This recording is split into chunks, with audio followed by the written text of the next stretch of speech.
pleased to welcome you to a very special webinar, actually, because it is a webinar that brings together three very large organizations, associations of universities, actually, together with two esteemed speakers from one from the Caribbean and another one from Kenya. And so it's actually even four associations that we bring to the table. So the first association is the AUF, l'Agence universitaire de la Francophonie, also the organization that is offering very generously to host this webinar today. Thank you very much for making this happen, also from a technical point of view.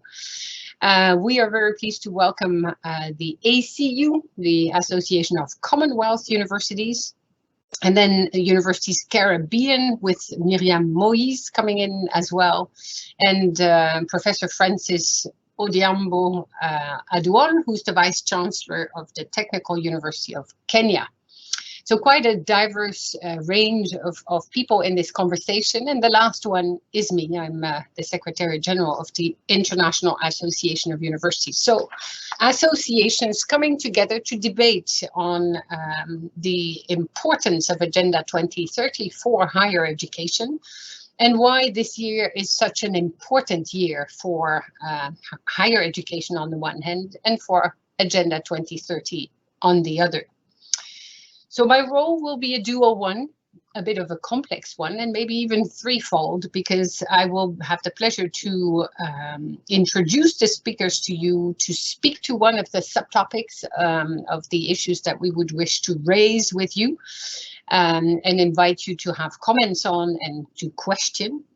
And I will also be very pleased to do a little bit of translation to facilitate participation of Rector Slim Khalbous from AUF, who would feel more at ease to also use French in the context of this webinar.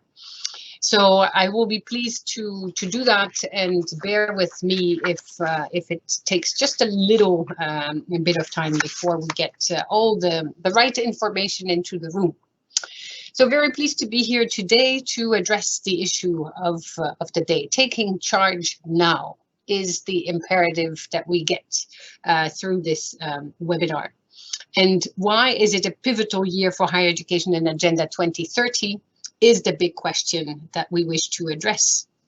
And so I would like to start by giving the floor to Joanna Newman, who will speak to the importance of higher education today, and also specifically for the post-COVID-19 recovery period for the SDGs, and also why is higher education not to be forgotten as a pivotal, or as a pivot actually, in the whole education system. So Joanna Newman is the Secretary General of ACU, and we've been very pleased to work together now for quite some years to also advance on the important role of higher education for sustainable development. So the floor is yours, Joanna, to introduce the topics. Thank you very much, Hilji. And it is actually a time to reflect today. The UK has been in lockdown for a year, and there was a moment's silence at midday today to just recognise the toll of suffering that the COVID-19 pandemic has had around the world. And, you know, we are a year further on from, or 2 years now further on from the declaration that the Association Universities Francophonie, the International Association of Universities, and the Association of Commonwealth Universities made together the high-level political forum at the United Nations in July 2019. And we do that because we are three global networks that together represent over 2,000 higher education institutions.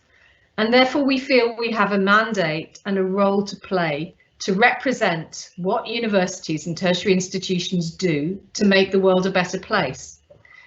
And that sounds almost like common sense until one realizes that actually when one looks at the Sustainable Development Goals, it was only when they were created that higher education became part of the goals as SDG 4, universal education, lifelong learning. Before that, the Millennium Development Goals, which the SDGs replaced, did not include higher education. And we still have, and I'm very glad we have a large audience today, because we have to work together with our members. We have a really large argument to win. The majority of development agencies, I think, in the world still believe that their focus should be primarily on a basic education, or education up to the year 12. And there are still many people, not the whole, but many people who still believe that the higher education part of it is an ivory tower. And this is so much not the case. The argument that we make at the ACU, our strategic plan is called the Road to 2030, why we have such wonderful common cause with AUF and IAU, is that three organisations believe firmly in the power of higher education to change lives, not only individual lives, but communities and whole societies. And that if you want to have good basic education, you need the universities to help with the pedagogical material. You need to have good teacher training. Again, you need to have good teacher training departments in education. You want to have citizens who are willing to challenge and ask questions and defy laws potentially if those laws contravene human rights. You want to have people who want to live peaceably with each other and are aware of and comfortable with diversity. If you want to be able to have those sorts of people, then having a good education all the way through, from primary all the way through to tertiary, is, I would argue, a human right. And it's a human right that is very, very globally unequal and badly distributed. So today, even today, when we have seen a miracle in the sense of gross tertiary enrolment spreading across the world, you know, in my grandmother's day, very few people went to university, and today far more people around the world go. But the gross average is still so unequal, and it's dependent again on wealth and geography, where you live, whether you're going to have access to good education or not. So in sub-Saharan African countries today, something like 8% of the population will go to higher education. In the global north, in the United States or European countries, it's something like between 60 and 70%, which is much, much higher. When you look at the problems of those in the global south who do complete higher education, and some who go on to do PhDs, you'll find that the actual burnout or lack of success is much higher than in the global north, because there are not the same support mechanisms and infrastructure that there is to support the successful creation of higher education institutions. And the areas that the ACU has traditionally focused on has been building capacity in higher education around the world. And our belief is that you can't have really good research or really good education if you don't do it globally and through international collaboration and cooperation. And so most of the work we do through our networks, the Peace and Reconciliation Network, the Climate and Resilience Network, the Sustainable Development Goals Network, they're working with each other through different countries and different systems with the same belief that the work that they're doing will solve global problems and challenges only if they also have a diversity lens, an equitable lens, and a lens that understands that different conditions bring different ways of solving problems and different ways of looking at problems, and therefore interdisciplinary and international teams are probably more focused and more able to do the kind of extraordinary work that we've seen over this last year.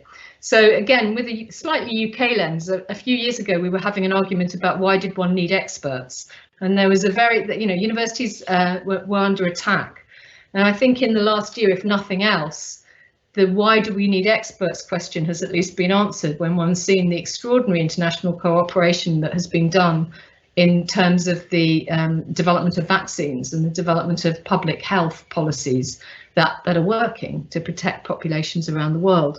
So I'm not going to go on for much longer, but just to say that in July 19, we delivered a manifesto, if you like, to the United Nations, saying that the three organisations want to work as one in terms of the making the case for the importance of higher education, that we want to work for our members' benefits to promote what our members do in terms of solving global problems, the contribution to the Sustainable Development Goals, but also in their everyday teaching and learning and research activities.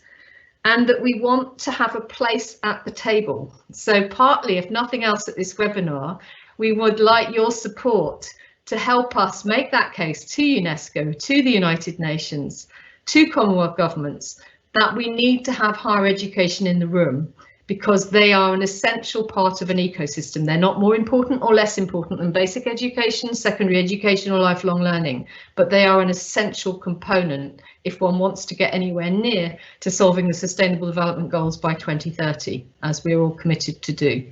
Thank you very much.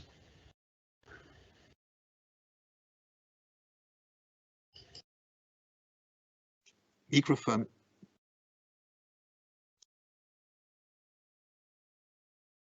Very good start, and apologies, I was muted. The technicalities of platforms each time a little bit different. We are getting better at it everywhere around the world, but still some challenges at times.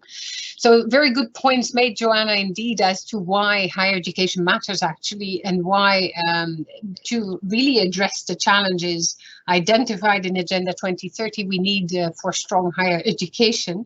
And I would like to turn to Slim Khalbous, who's the rector of the Agence universitaire de la Francophonie, who will in part be speaking also in French, and I will try and translate the broad ideas. What is it according to you that today is happening? We're facing a global crisis. We're all in it together. It affects higher education in particular, as much as any other level. And yet higher education is so important to build back better. So maybe from a point of view of the Agence universitaire de la Francophonie, maybe you would wish to intervene on that topic. Thank you, Hilich. Hello, everybody. Bonjour. Of course, like my colleague, I am going to present some elements of reflection that the IUF is doing with IOC and ICU in relation to this critical year for the whole world, for the whole education system, and for university in particular.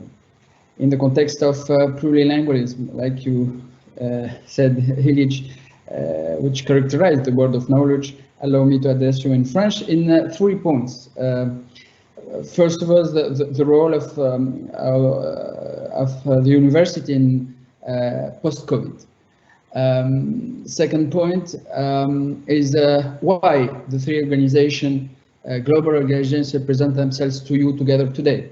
And the third point is the specific contributions of IUF, of course. Bien, donc je vais essayer de développer un petit peu en langue française, si vous le permettez. D'abord, le rôle de l'université dans la reconstruction post-Covid. Très souvent, les autorités publiques dans le monde, et plusieurs organismes internationaux d'ailleurs, considèrent le système éducatif surtout pour le système de base, c'est-à-dire primaire et secondaire, et pensent souvent que le supérieur n'est pas prioritaire. On verra après pour le supérieur. Et les trois organisations, nous pensons que cette façon de réfléchir, d'oublier ou de négliger le supérieur parce qu'il ne serait pas prioritaire, est une erreur stratégique, grave et majeure, parce qu'il faut absolument prendre le système éducatif dans sa globalité. Du primaire jusqu'au doctorat en passant par les différentes étapes. Et donc on ne peut réformer nos systèmes et être efficace que si on prend le système dans son ensemble. Quelques exemples très concrets sur l'apport possible des universités lorsqu'elles sont fortes et lorsqu'elles sont ensemble. D'abord, la qualité de la formation des compétences et des futurs leaders. Je pense que si la qualité de l'université est touchée, c'est la qualité des futurs leaders du monde qui sera touchée. Et ça, il ne faut jamais l'oublier. Deuxième point, c'est notre capacité à innover et à faire de la recherche et développement. Plusieurs solutions aux nouveaux défis qui se présentent au monde ne peuvent émerger que de l'intelligence collective qui existe dans les universités et dans l'enseignement supérieur en général. Donc, formation des compétences et des leaders, la capacité d'innover et la recherche et développement, et puis les réponses du digital et du numérique aujourd'hui, qui devient prioritaire aux yeux de tout le monde. Ça, c'est peut-être le côté positif de la pandémie d'ailleurs. Mais Ce que peut apporter les universités lorsqu'elles sont ensemble, c'est d'éviter la fracture numérique dans le monde et surtout entre le Nord et le Sud. Nous avons un grand risque d'une fracture numérique alors qu'il y a une prise de conscience de l'importance du numérique après cette pandémie que nous vivons aujourd'hui, mais tous les pays ne sont pas à la même vitesse et les universités peuvent jouer ce rôle de régulateur ou pour rattraper les niveaux. Quatrième exemple très concret de ce que peut apporter les universités, c'est la réponse aux défis sociétaux, environnementaux et je dirais même civilisationnels pour le développement durable et inclusif des nations aujourd'hui. Les problèmes sont tellement compliqués, sont tellement complexes, que les seuls éléments de réponse possibles ne peuvent être que pluridisciplinaires. Et cette pluridisciplinarité, active et productive, où est-ce qu'on peut la trouver? On peut la trouver que dans l'enseignement supérieur, les universités et les centres de recherche. Voilà 4 exemples concrets de ce que l'université peut faire pour le monde entier et pour les défis que nous vivons. Alors maintenant, deuxième point, pourquoi on se présente à vous à 3? Oui, micro. Yeah, maybe I should translate these 4 points just very quickly. Because the very important points you make is that universities actually are there, the best player or the major key stakeholder to help rebuild post-COVID-19. And you make the case for the education system to be holistic, and that higher education is kind of one part of the puzzle, and that without higher education, education itself falls apart and will not make sense. And you talk about a strategic error that governments would make if they forget about higher education, silo it out, put it on the side, and do not consider those as part of this continuum between primary, secondary, tertiary, and lifelong, because only by considering the entire system can our societies thrive. Then you give 4 examples of key contributions of higher education, and there is capacity building and the education of the future leaders that is essential to address the issues we face. The second one is the importance of quality higher education to ensure innovation and proper research for the future development of our societies. 3, you talk about this collective intelligence that we can build also by bringing together ACU, AUF, and the IAU, and now also Universities Caribbean and our colleague from Kenya, of course. It is by bringing these different points of view together that we will develop the kind of collective intelligence we need to address the challenges we face. And finally, you also say that this will allow this working together to also address the potential dangers of further digital divides between countries if we don't build the dynamics that are required to actually build and generate the kind of knowledge that we need to address the challenges through this cooperation, because we need all the higher education systems from around the world at the table in order to develop the kind of responses to the global challenges identified in particular in Agenda 2030 now for the next coming years, to be at the table, and thus to provide for this pluridisciplinary and interdisciplinary platforms that are required to knit together the knowledge systems as we know them. The floor is back to you. Thank you very much for this wonderful translation. That's why I have to speak in French and you speak in English. So, second point, deuxième point. Pourquoi on se présente à vous à 3 aujourd'hui, les 3 organisations globales universitaires ensemble? Eh bien, là aussi, je vais vous développer 3 raisons essentielles. D'abord, la première raison, c'est parce que la problématique que nous traitons aujourd'hui est une problématique universelle. L'apport d'une université est important, il est stratégique, partout dans le monde, quelles que soient les cultures et quel que soit le niveau de développement. Il ne faut jamais oublié de le rappeler. Et peut-être parfois, le rôle de l'université dans des pays en émergence devient encore plus crucial, plus stratégique qu'ailleurs. Et cette mise en réseau est donc fondamentale. Deuxième point qui justifie qu'on se mette ensemble et qu'on travaille ensemble, c'est parce que la collaboration scientifique internationale a toujours été la règle pour une meilleure production et une diffusion des connaissances. La diffusion et la production de la connaissance ne peut se faire qu'au-delà des frontières, ne peut se faire que grâce à nos différences. Les différences et la diversité que portent nos trois organisations donnent une meilleure représentativité de ce qui se fait de mieux dans le domaine du savoir dans le monde entier. Troisième raison. Les trois organisations, maintenant, se connaissent bien. Ils commencent à travailler de plus en plus ensemble.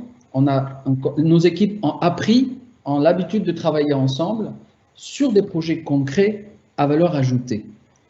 Et c'est ça ce que nous voulons développer davantage pour les toutes prochaines années.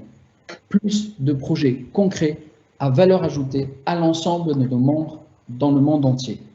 Alors on se voit souvent, malheureusement, virtuellement avec Johanna et Hilij, mais nos équipes se rencontrent aussi régulièrement pour préparer des projets. Alors nous avons déjà signé une convention de cadre pour faciliter le travail ensemble. Nous avons commencé sur l'axe des ODD et du développement durable, mais on ne va pas s'arrêter en si bon chemin parce qu'il y a d'autres axes très importants comme le développement international et la coopération que je viens de citer, qui sont aussi des axes de coopération que nous allons vous présenter dans les prochains mois à vous tous.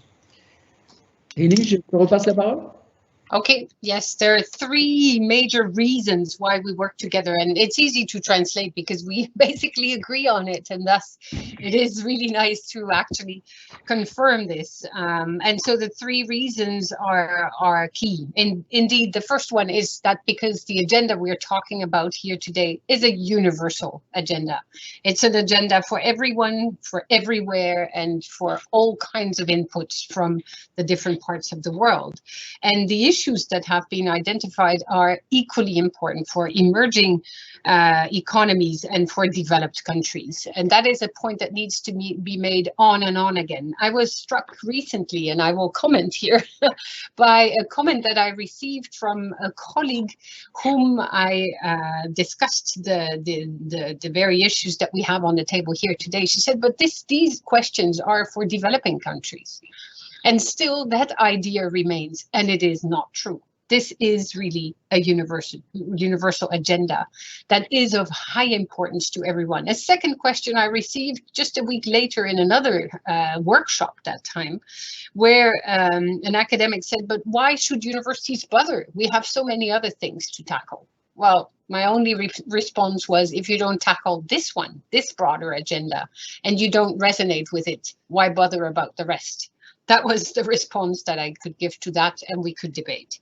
The second point you make, and to explain why this collaboration, is because international collaboration is essential. And definitely it is. Without international collaboration, there will be no understanding of the interconnectedness of the challenges we face in many parts of the world. So if where Miriam sits, or where you sit, or where Francis Aduol, or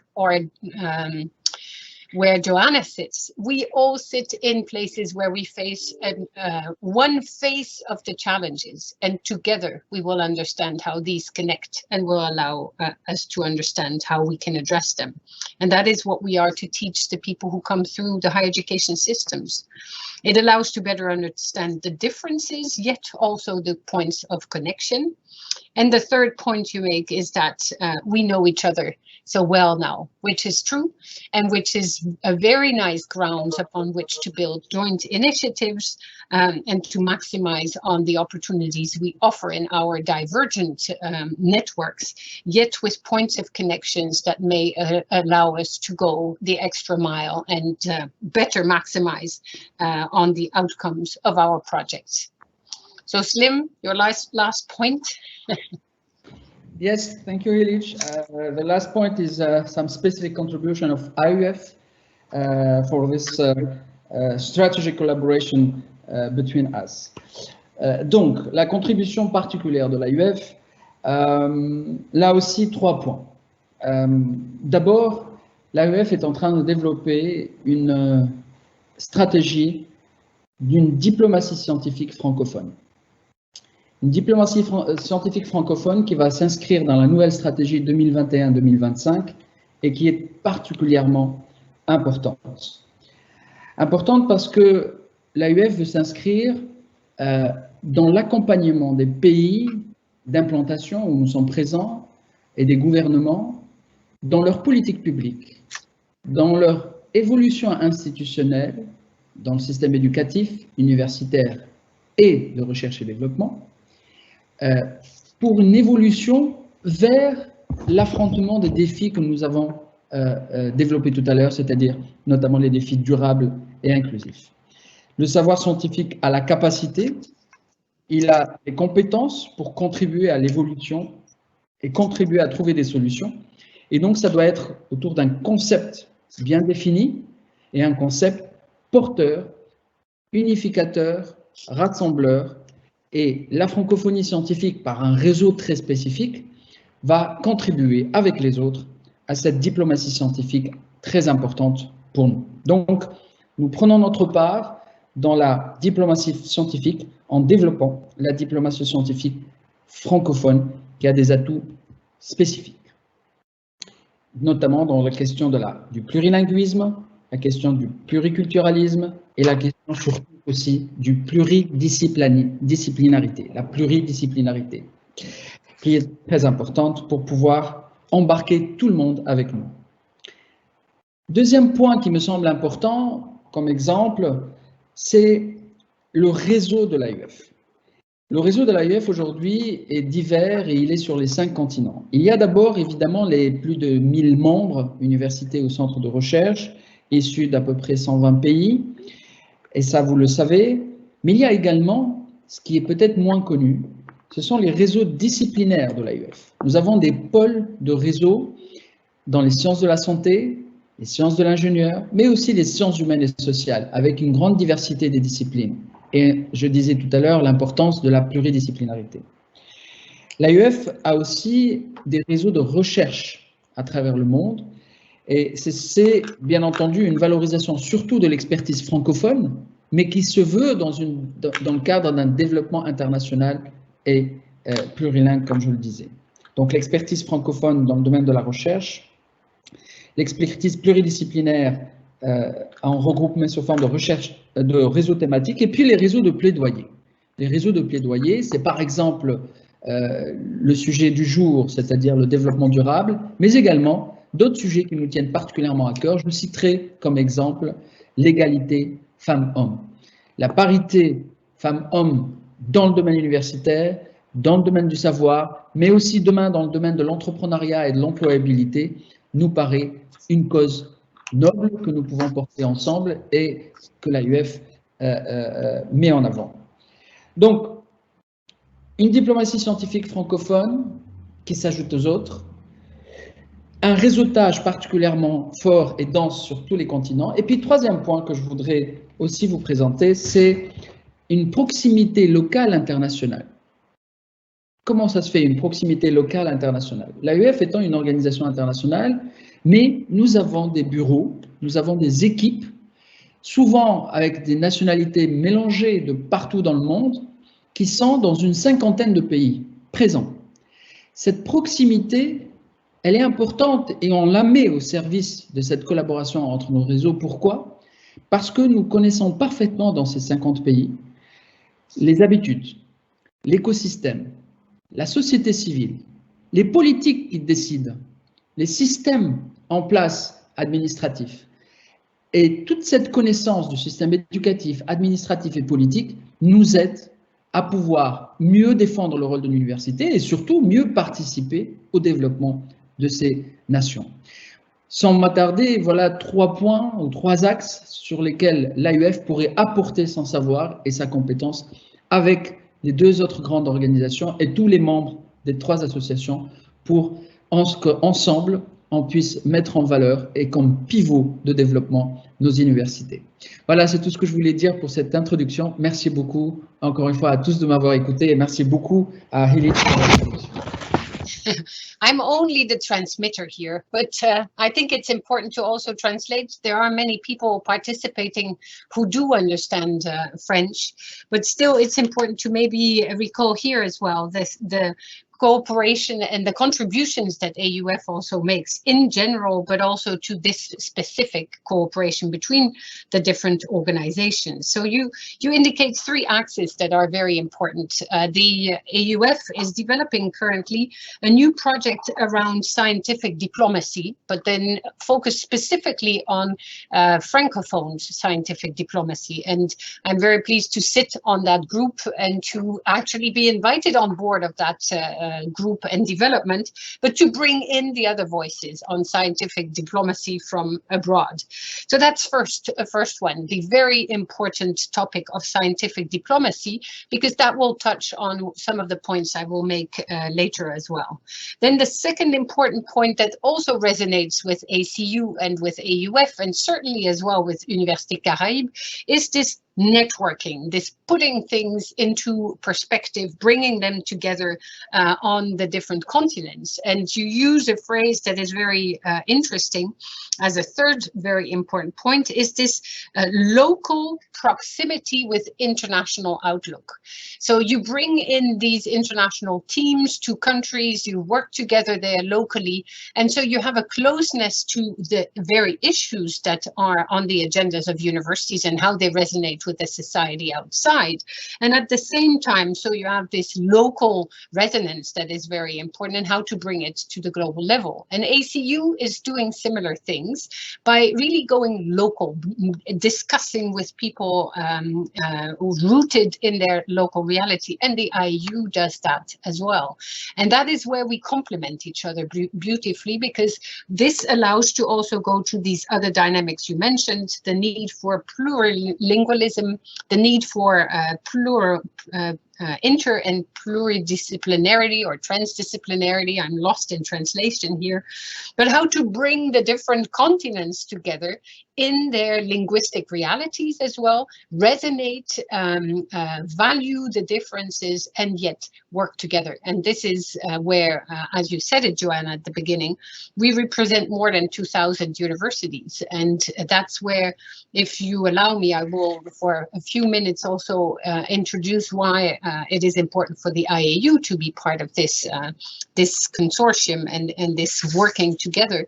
It is because we also very strongly believe in this, the very important aspects of global cooperation with respect for the local realities. And so how to bring these dynamics together, how better to do that than by bringing together our different organizations. And let me recall very briefly how the IAU was called into life, because we don't have a resonance with Francophonie, or we don't have a resonance with the Commonwealth, or we don't have a geographical resonance. We're really truly global. And the reason why we were called into life was because there was a World War and there was a second one. So, and why then an IAU? It is because the delegations to UNESCO at the time said that it was time for higher education to put their heads together and their intelligence to the service of a collective intelligence, and to make sure that the future would not be one of divides, but one of cooperation. So we were called into life in 1950 and have worked over the last 70 years on strengthening international cooperation. And that is where we actually come closer to the work of the AUF and the ACU as well, and why we're so very pleased to have Miriam with us and Francis on the table, because we connect the different parts of the world to work together. So we're 3 membership-based organizations serving different purposes, and we will hear also from Miriam and from Francis, what does it mean to be part of several networks, and why do you engage with them, and what does it bring to you? So today, these cooperation dynamics are even more important than in the past, because we've seen that COVID-19 has hit higher education as never before. These were the first, this was one of the major sectors, together with education at large, schools and pre-primary, secondary, were hit very strongly. Campuses were closed, education pivoted online, so did research meetings and international conferences. And we had to reinvent ourselves and offer different kinds of opportunities for universities to come together and address the challenges that were faced. And we saw immediately that if you take out the dynamics of an education, societies are facing really problematic issues, and the society doesn't work anymore. So universities had to find ways to ensure that education would never stop, that it would, on the contrary, provide for the quality that was required for people to engage with the different issues that they were facing as an impact of COVID-19, and much more broadly speaking. So today, societies should really look at higher education as not a luxury, not a commodity, not as something that is part of something else. And as you said, Joanna, and kind of ivory tower. No, higher education is at the heart of our societies and should be cherished and nurtured and supported by everyone. And the point I was invited to make here is, why should governments actually bother? Why should governments look at their higher education institutions and at their higher education systems in the countries? And why should they make sure that the funding is au rendezvous when we are in the post-COVID era, instead of considering that now that everything could pivot online, we can cut on higher education even more than was planned before? Because university has always been challenged. Are you providing the kind of education that is required to address the challenges we face at local and global levels? Are you able to educate the kind of people that are required to operate in our societies? What are these dynamics of employability that Slim, you talked about? And so all of those cannot be solved if not for strong higher education institutions and strong higher education systems. And thus, governments should bother and should really look at both in the way that will allow for these institutions to play the role that they are called to play in our societies, from Jamaica to Kenya to the UK or to Tunisia or Paris. Everywhere, we should make sure that the governments are on the side of their higher education systems, that they don't fear them, but on the contrary, that they applaud to their existence and provide them with the value-based grounds that they require in order to ensure that those who come through higher education will be the kinds of citizens we need to build our societies anew. So I will leave it at that, because I think we can discuss these points much more with the two other speakers that we have, and all together in the round table, and also thanks to the questions that we receive from the audience. So please don't hesitate to use the chat function to ask the questions that you would like us to address, and we will get back to those after some of the questions. I would like to ask straight to Miriam and Francis, if you would allow me to use your first names. So Miriam, a very warm welcome to this roundtable. You're the Secretary General of the Université Caraïbe, which is yet another network with a very large mandate. And you connect to ACU, you connect to the AUF, and you also connect to IAU. So my first question would be, how does that resonate with Universités Caraïbes, and to what extent is this connection between associations of importance to your work, and how does it serve your membership? The floor is yours. Thank you very much, Illich. Thank you very much, colleagues. I shall speak in English, I guess. I'm very glad to be invited on this panel. As you know, Universities Caribbean is an organization which has just rebranded under the leadership of Professor Sir Hilary Beckles. And in fact, as the Caribbean organization, the Organization of Caribbean Universities and Research Institutes, it is very essential for me to insist on the specificity of our region and the vulnerability of our region, and therefore of our university system. And post-COVID has been even more challenging, of course, for the region in terms of the government's funds. And I believe that after this crisis, collaboration with universities and collaboration with global partners like IAU, AUF, and the Commonwealth Association as well, is definitely vital. It has become vital. Our members are always striving for more connections and more resources, more capacity building workshops, and this is what we offer through our partnerships. And I want to mention specifically that, for example, with the AUF, because our members, what the rector Slim Kalbous has developed really resonates with our priorities as well, because in terms of the translingual dimension, the gender equality, and I would say that all of these resonates throughout our membership, because our university members are Spanish, French, English, and Dutch speaking, and of course Creole speaking members. So we work in all of these languages, and we want to be inclusive and to allow all our members to access the capacity building opportunities that we are giving them. So I just want to say that each organization definitely offers a specific opportunity. We target different opportunities with different organizations.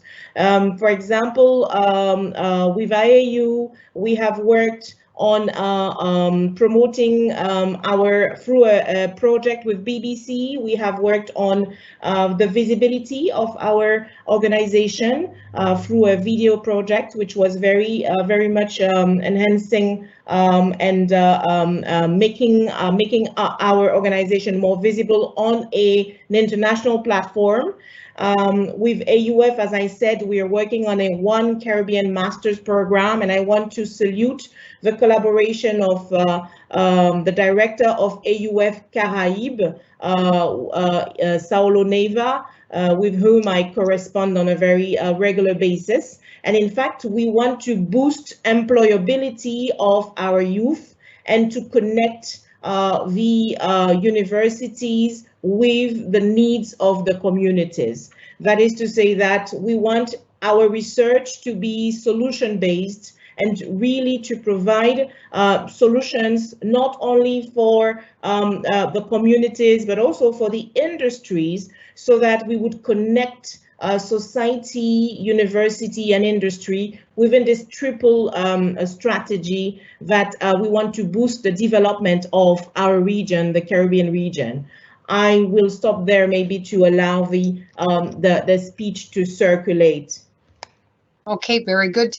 The second question that I will ask you, and then move on to Francis as well, is the pandemic has come with so many challenges, and how do you see that your universities have been affected? The university in its broad sense, because it has so many branches out. It's fascinating to see with all these languages as well.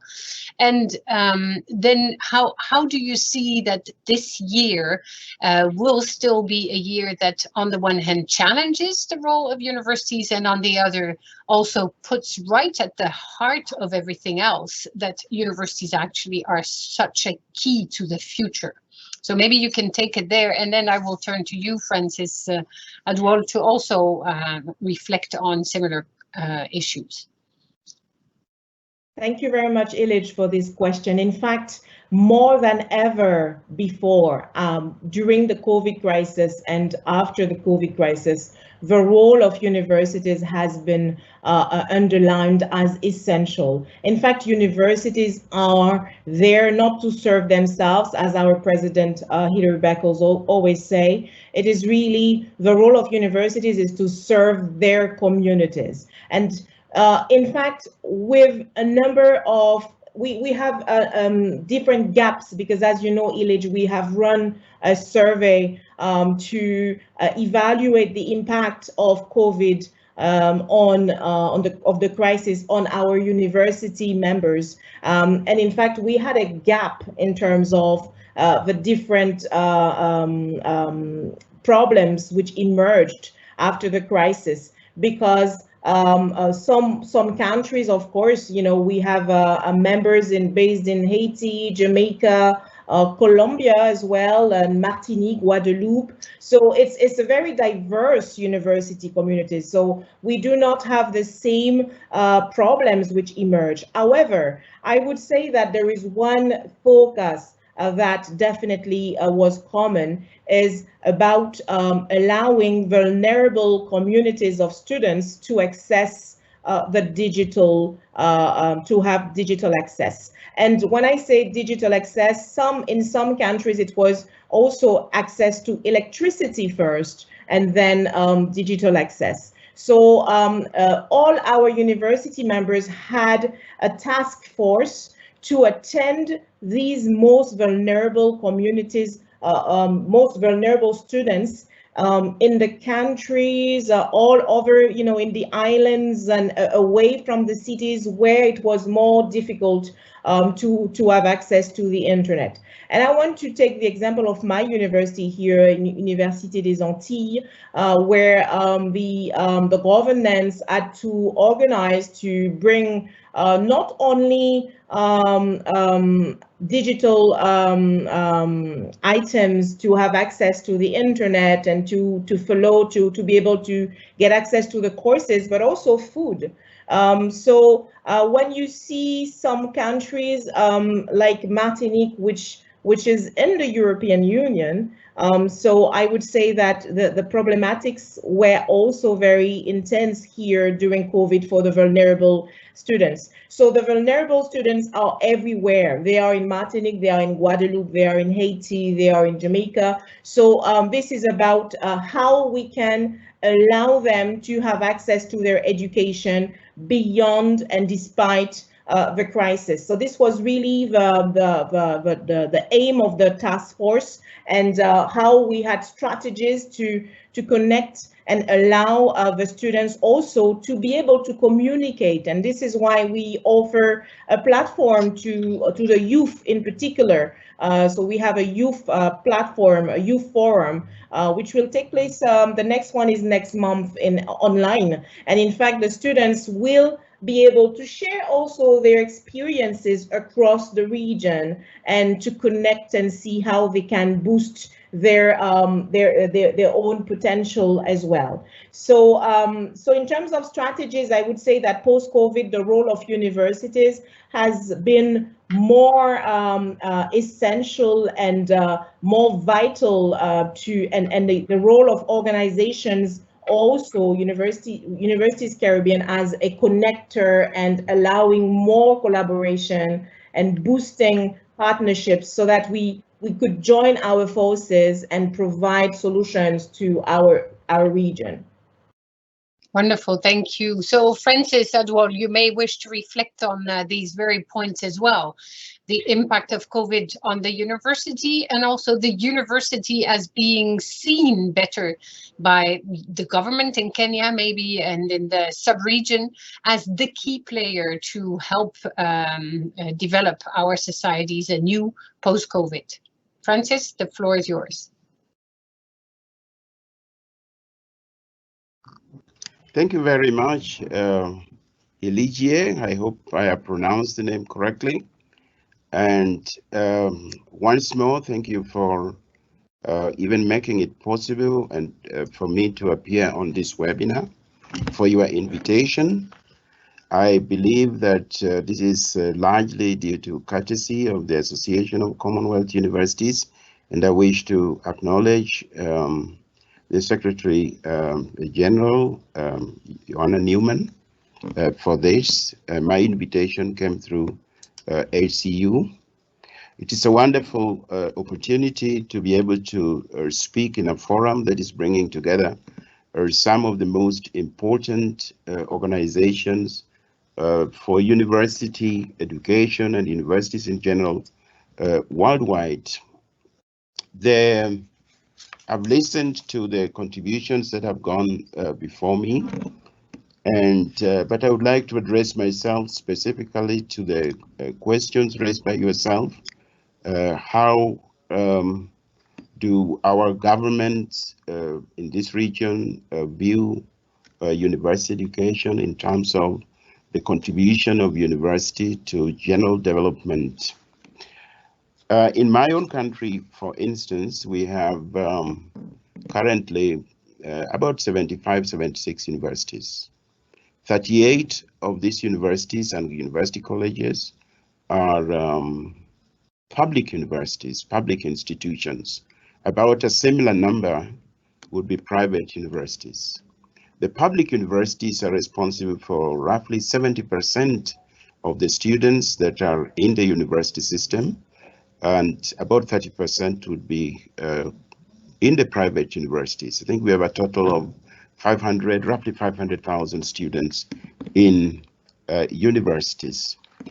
There is a big interest in university education in my country, and this has been responsible for the huge number of universities that we have established in the last 10 years.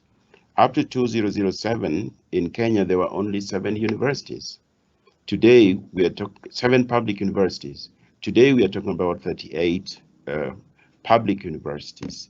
And this underlines an important point, that the government obviously appreciates very strongly the role of university education in development.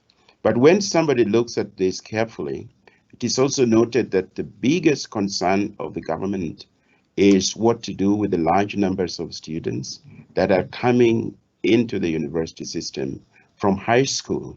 There is a big expansion of high school education in my country, whereby in the last few years, primary education and high school education was declared as free and therefore essential and almost mandatory for every pupil.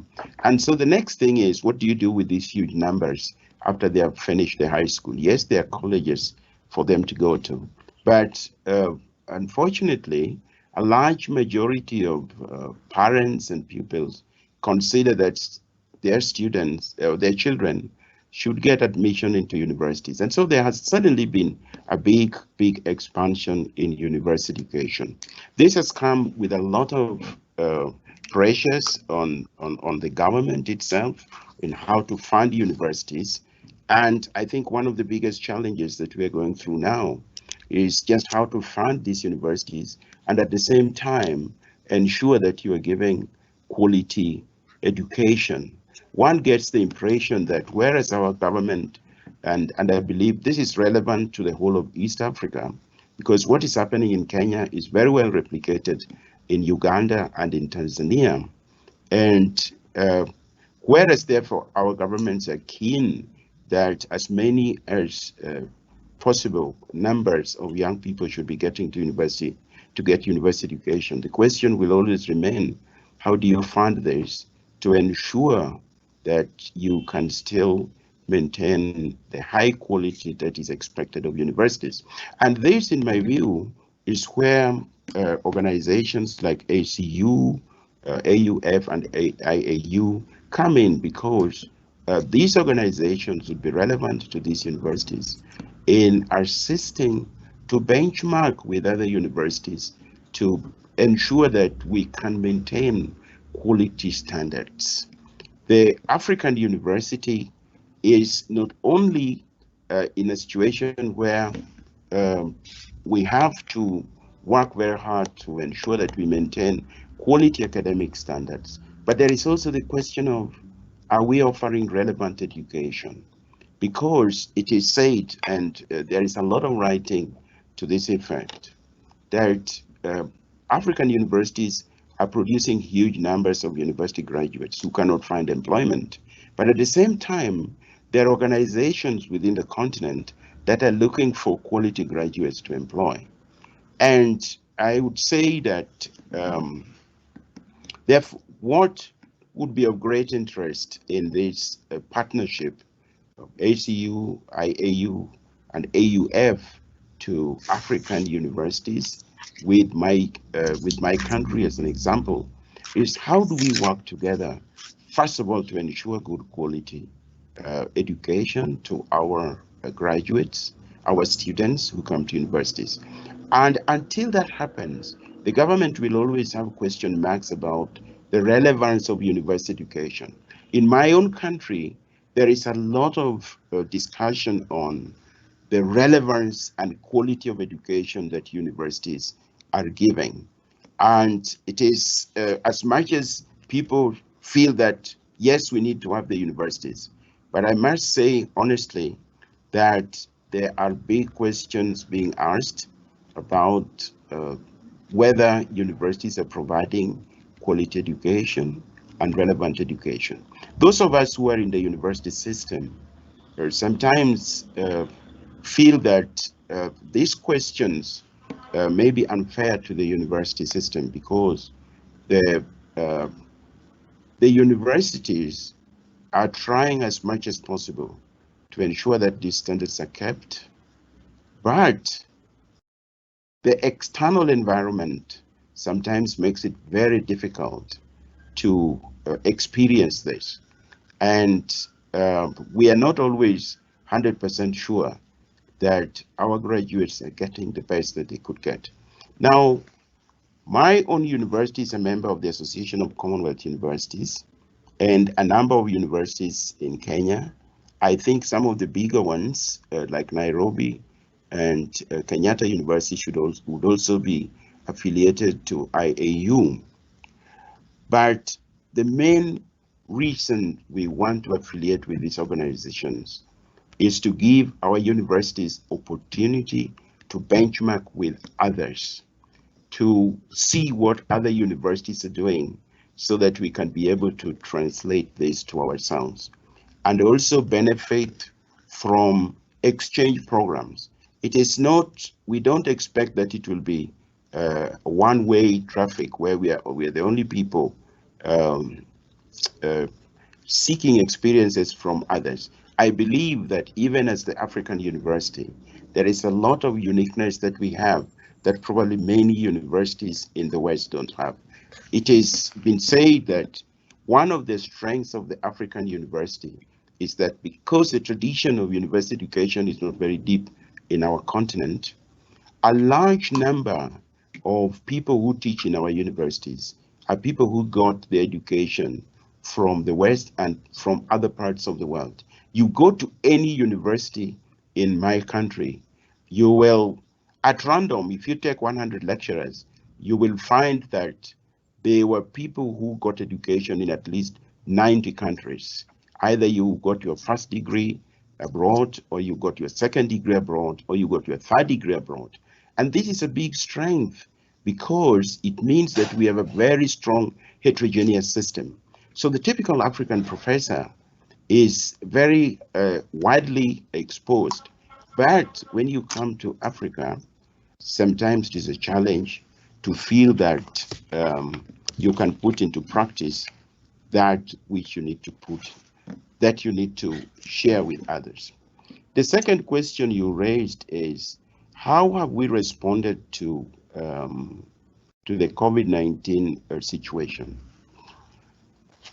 This is an experience like no other, I'm sure, for the West as well as for us in the African continent, because nobody ever went through COVID-19 before. In our situation, immediately COVID-19 came in, everybody was concerned whether we would be able to continue with learning in the universities. And indeed, we tried for some time to continue with learning. But very quickly, the government came in, all educational institutions were shut, and for 6 good months, there was really very little going on. Now, universities attempted immediately to offer online lectures and online programs. This is something that had really no university had given much serious thought in our country. There were attempts to offer online education programs, but there was no serious urge, no serious urgency to do this. Immediately COVID came in, there was a lot of discussion amongst the university system. I have the privilege that I have served previously for 3 years as the chair of the public universities in my country. And I know that we had a lot of discussions on how to respond to the COVID situation. And one of the things that came out very clearly is everybody was trying to get to online learning. And it is amazing that a number of universities were able to launch online programs almost within weeks after COVID happened. This is something that would have never happened in my country before. Secondly, there was a lot of effort by various universities to respond in terms of research and in terms of alleviating the difficult situation brought forth by COVID. And a number of programs and projects were started by universities. A number of our every university tried to do anything small that they could do to contribute to the COVID situation. People started making hand sanitizers. People started making face masks in the universities. People started making PPEs in the universities. People came up with structures that would allow markets to keep on functioning while at the same time responding to issues of social distance. And it should be remembered that in my country and most of East Africa, yes, there was lockdown, but nowhere near as severe as what has been experienced in Europe. So markets were still open, but the question is, how do you keep social distance? And to this extent, there has been some extended respect that has gone on to universities where people have felt that, yes, universities can do something in times of crisis. It was small, but I think it has been a good response and a pleasant response. When we opened the universities in October, most universities have gone to blended learning. Again, this is something we only 1 year ago, we didn't imagine would happen. In my own university, we are doing blended learning, and we've just finished the first term. Examinations have just taken place without a lot of hitch, and this can be said for many other universities in this country. And this is something positive that we have learned out of COVID. The general view and feeling in Kenya just now is that we don't see how we are going to go back to doing things the way we did them before. The general agreement is that blended learning is the way forward. It turns out to be even a lot more efficient for many of our universities. I would give an example in my own university. When we started blended learning, and then Francis, we will have to turn to others. The time is ticking. Yes. Thank you. In 2 minutes. In 2 minutes. Yeah. When we turned on to blended learning, students, we were surprised that students were raising questions on asking us, why didn't we start this before? Because they felt this is efficient, this is cheap for them, and many of them don't have to travel to university. Thank you, and my apologies for taking too long. No, you don't take too long. You take too short. I think these webinars have always this frustrating part where we have so much more that we could share, and that is where the online space is as you have very eloquently convinced us all, is a space that allows for much more than what we could do before. But at the same time, we also lack the opportunity or miss the opportunity to continue our conversations after a session has taken place, or to get back to issues as we would wish to do, or we were used to do in the past. So the time constraints have pushed us to be more efficient with our time, and sometimes that is a pity. You make very important points about the differences already between what Miriam was advancing, the opportunities that Slim was alluding to, or the broader pictures that Joanna was presenting, where you said, do our students get the best out of their higher education, and is the quality au rendezvous? So that's a big question that you're asking, and that many institutions around the world have been forced to ask themselves. And there are three important questions in the chats by colleagues from Ghana, from Malaya, who really ask also what has happened to our higher education systems, and were we able pre-COVID to offer the quality that was required, and today are we able to offer that quality as well? I would like to go back to you, Joanna, and from your eagle eye perspective above the association, what you get out of that, and the whole quality agenda as linked to Agenda 2030. Would you wish to maybe say a few words about that? Thank you very much. Yes, and I really enjoyed listening to Francis and to Miriam, and there are many other points I'd like to raise, and from the questions, but I'll stick to these two. So firstly, on the question of quality, I go beyond that to say that I believe that everyone who can go to higher education should go. But I also believe in a strong tertiary sector. That's why I talk about tertiary education. And I believe in mobility from college to university, from university to college. And I don't think in the UK and many other countries we have got that right. And we certainly don't have that right in other countries either. And it's been a phenomenon I've seen in South Africa and in Kenya, where actually there was this move to universities, but there isn't an alternative. And that means that many people fail, and they don't have the right background, they don't have the right necessary aptitude for higher education, and they fail when they start, and that's a real shame. And there's not a strong enough intersection, if you like, between further education and higher education. So that's the first thing I would say, that there is really good quality further education and courses and apprenticeships, as well as university degrees, and that there should be much more cooperation between the two sectors, if you like, and more movement between, so that you can start in one place and end up in another, and vice versa. So that's the first thing. The second thing on quality is, of course, a huge issue. One of the wonderful things in the last year that we've seen, as well as one of the most terrible things, is the digital divide. So on the one hand, universities have been really nimble in making use of digital infrastructure where they have it, and digital teaching. And as Francis said, I don't think anyone will go back to anything but a blended future. But there have been many universities that have not been able to make the most of that, because there hasn't been the digital infrastructure, or where there has been a digital infrastructure, there's been a divide in the institution whereby the students and some of the younger lecturers, or let's just say the early career lecturers, don't have access to equipment that senior staff have. So we did a policy piece about the digital divide earlier on, where we questioned our members, and the majority of our universities said that they've been severely impacted by the lack of ability to either provide equipment or have data to get people online. And yet at the same time, you have the most fantastic advances in pedagogy that have actually worked with a blended approach. I mean, we have a project in East Africa called the Programme for Enhanced and Blended Learning. We've reached over 10,000 students with that project, and that's working with our East African universities and other universities in our network to create a really fantastic undergraduate curriculum that can be shared, where you're teaching the teachers to deliver that content. And that's a scalable model.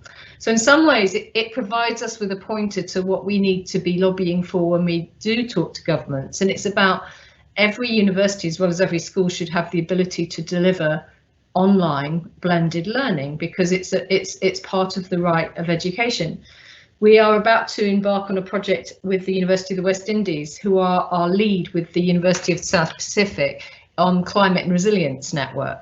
And one of the projects that we're doing, which has the Vice Chancellor Hilary Beckles' blessing, is a new program to create a campus in Antigua for the Eastern Caribbean region on the blue economy. And that's because, you know, that this is a region that is in some ways most buffeted by hurricanes and by climate, and yet they don't have on their campus a centre of excellence. And so one of the exciting opportunities of international collaboration, and as Francis, you also mentioned, you know, that you want to have a chance for exchanges, is that we have universities in our network, or in our networks, plural, of real expertise around the world that can contribute and be part of this new centre. Now that's in the blue economy, but there are so many other areas of where we can, through our membership, exchange knowledge and collaboration and connections. And a new area that we want to trial at the ACU is virtual exchanges and virtual mobility. We see this as not only born out of necessity, but also opportunity to expand students' horizons, and particularly students who would find it quite difficult to travel for 6 months or a year abroad. So actually starting these international collaborations, which we would be carefully trying to curate to have cultural elements in as well, would provide the opportunity to expand horizons, to actually exchange and understand different kinds of cultural contexts, and could potentially then lead to further physical exchanges as well. So we want to work together as a collaborative in order to sort of really create perhaps an infrastructure to make these things happen. Yep. This is a very important point, and what I heard very well from Francis, and that is where Slim may wish to come in again, or Miriam for that matter, is this two-way flow of people and internationalization, two different parts, because obviously, it's an understatement, Professor Francis, that Africa has a lot to offer. Africa has everything to offer, and it is true that we see more people moving out of Africa to other places than students from Europe or North America, Latin America going to Africa, and that is a shame, if I may use that word as strongly as that, because the experience of studying in university in Kenya, in Zimbabwe, in Rwanda, or in Senegal or Cameroon is an unforgettable and life-changing experience that will allow to develop friendships with people in an unforeseen way. It is offering so many opportunities to look at the world from the perspectives that are life-changing as well, and will have an impact on any study in the years later. And I would like to know, maybe Slim or Miriam, you could talk about these other kinds of internationalization processes where you would see almost, if I would call it that, reverse internationalization dynamics, where people would not all go north but south, because that is what is so much needed.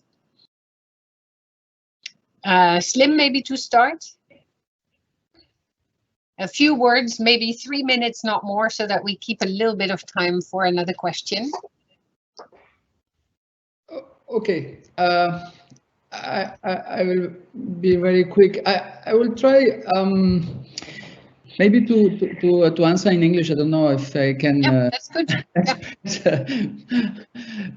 myself, but there is one of the important question about the fundraising for universities. Can I maybe give some answers, not all the answers, but the one by the colleague from Ghana, Professor George Oduru and Kansa? Absolutely.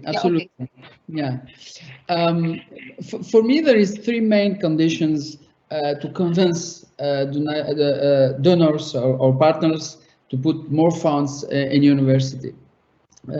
First of all, we need a better knowledge of the diversity and the real needs of the actors of education system in the world, of course, but also political actors that influence public and private donors.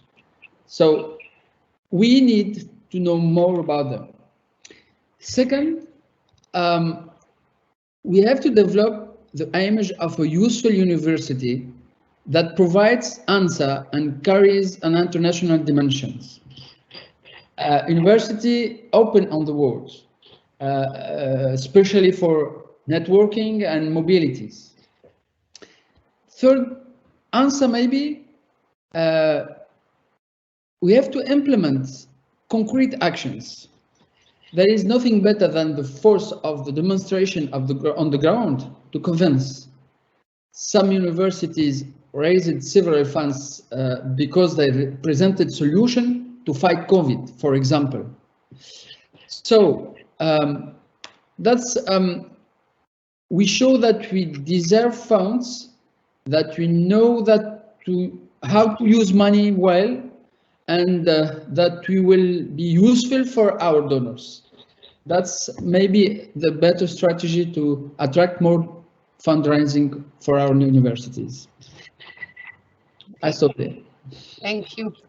And then Miriam, would you like to pick up on the conversation that was started by Joanna, then also continued by Francis, and this idea of mobility of a different kind, more fair and more inclusive, in order, again, to address the challenges as identified in Agenda 2030 in a more proactive way? Yes, thank you very much for this question, Illich.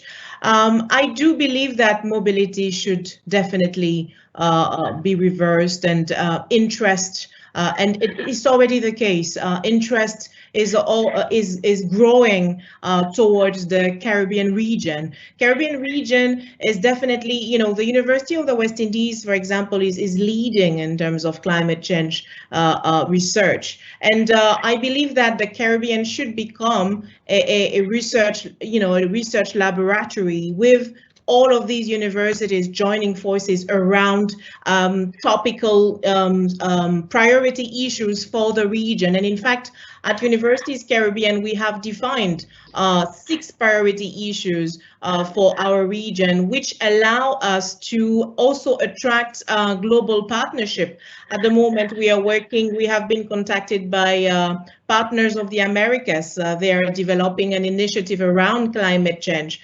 So in terms of our priorities, what we want is really to define these priorities, make them known, attract global partners, and build solution-based initiatives as our concept of One Caribbean Solutions, really to provide more practical solutions to respond to the needs of our region. So we have 6 priority issues: digital transformation, climate change and environmental justice, public health and chronic diseases, tourism, blue economy and sustainable development, transportation and logistics, and of course, since we have post-colonial societies, we're also very interested in race and gender and Caribbean realities. So really, all of these, I believe the Caribbean as a region, and when I talk about the Caribbean, I talk about the wider Caribbean, including the continental Caribbean. I believe that as a region, we have a lot to offer, and we do attract more and more international proposals and for initiatives. And we believe that in terms of developing research projects, research programs, we can lead in some of these initiatives which are key to our region. Thank you.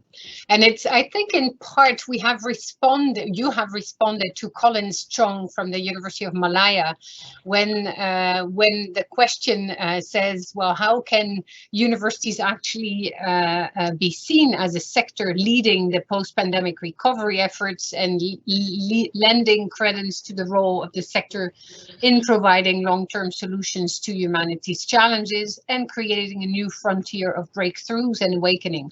That's what you show. You show through what your universities are actually doing and what associations are contributing to it as well.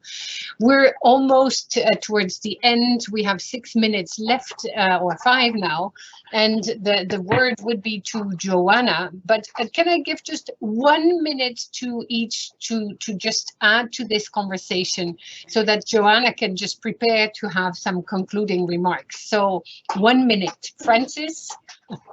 Would you like to react to the conversation? Yes, I didn't get a chance to say something on what higher education sector should be looking from the Global Education Meeting and World Conference on Higher Education. And I would say that in 1 or 2 sentences, I think one of the biggest things we need to respond to is the whole question of Agenda 2030.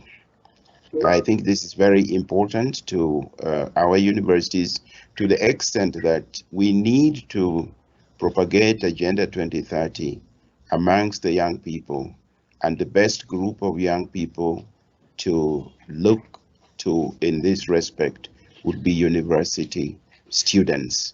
I feel that there is very little happening in this respect, at least within my region, and ACU and IAU and AUF should look to working with universities, especially in the developing countries, in this respect, so that we can begin to promote this amongst our students, because these are the people who are going to live in 2030 as adults. Thank you. Yeah, wonderful. And it goes back to the phrase you used earlier, where you said these associations can also help benchmark with others and to then later use the examples that are being promoted by others and translate them to the local situation, and like vice versa, what you are doing, so that others can translate it again to their own reality. So that's really nice that you touched on that question. Thank you for doing so. Miriam, 1 minute. Yes, thank you very much for the minute, Illich. Yes, I would just say that as an organization, we definitely look forward to developing more projects and more links with global associations as ACU, IAU, and AUF. But definitely we to echo what Francis has just said, definitely we want to also consider that Agenda 2050, we really want to invest in our youth, because we see the Caribbean youth as the future leaders of this region. And in fact, we want to invest in innovative entrepreneurship and give these capacities, build capacities of our youth to make sure that they would develop solidarity action and a network around their universities as boosting innovation and boosting employability, and always connecting the employability, the needs of our courses to all the needs of our societies that I have mentioned earlier. Thank you very much for this opportunity. Thank you. And Slim, just 1 minute, because then we turn to Joanna. Less than 1 minute. Maybe just to say that our collaboration is strategically important to promote the role of the university, and IUF will do all her best to be active part of this beautiful project. Thank you. IAU, same. And I will leave it at that. Joanna, the word is yours. Okay, I don't have very much to say to wrap up, except that this is a fantastic moment in time. You know, it's about people as well as about organisations, and these three global organisations are aligned to do something and to represent the interests of our members to create a better world through higher education. That is the bottom line of what we're trying to do. As Miriam said, of course, we must invest in our youth, and we also, as Francis has said, we must invest in quality education. And and quality education only comes if you have an equitable approach and you take issues of gender and equality to bear when one creates partnerships. And if nothing else, through our networks, we have the capacity to create really innovative, strong international and interdisciplinary partnerships. And that's the joy of doing our jobs, really. So we have two jobs to do, I think, just wrapping this up. We have to create really fantastic opportunities for our members through the way that the three networks are working together, so that the members themselves, those people in universities who are doing such wonderful work in teaching and research, can really add to the work that we're doing towards global challenges and Agenda 2030. I think our role as associations is to promote what our members do, to make sure that governments do know of the amazing work that universities are doing towards the Agenda 2030, so that we're not an afterthought in the plans that will replace 2030, but we're a central plank alongside basic and secondary education in terms of what universities' role should be. So that universities have talked for many years about their civic role and their responsibility to the planet, but they're not being called upon to do that in a structural way through governmental calls for changing work conditions, and that's something that I think we should be working towards. We have the UNESCO World Conference in May. We have the UN High Level Policy Forum at the United Nations in July. We have a World Higher Education Conference from UNESCO in October.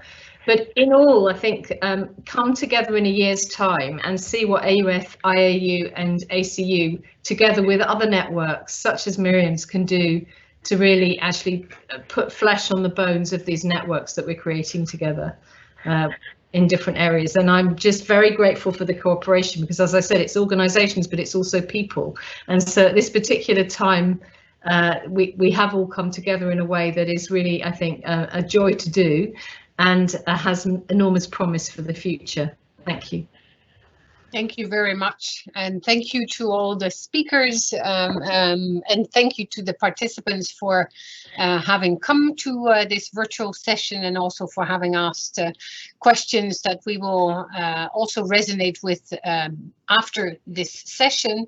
And we will continue to work to make sure that cooperation is at the heart of everything that we do, from north to south, south to north, east, west, wherever, and that we represent in the best possible way the different voices of higher education around the world, so that they resonate and co-create the kind of society we want to live in. So we would, I believe I can speak on behalf of all six of us here on the screen, and wish everybody the best in the challenging circumstances with COVID raving still and in different forms and shapes everywhere. Stay safe, take care, and let's stay connected. The digital opportunities are wonderful and allow us to connect in very dynamic ways. So looking forward to further discussions for sure. Thank you so much. Bye bye. Bye bye. Bye. À bientôt. À bientôt, avec plaisir. Oui. Auf Wiedersehen. Ciao.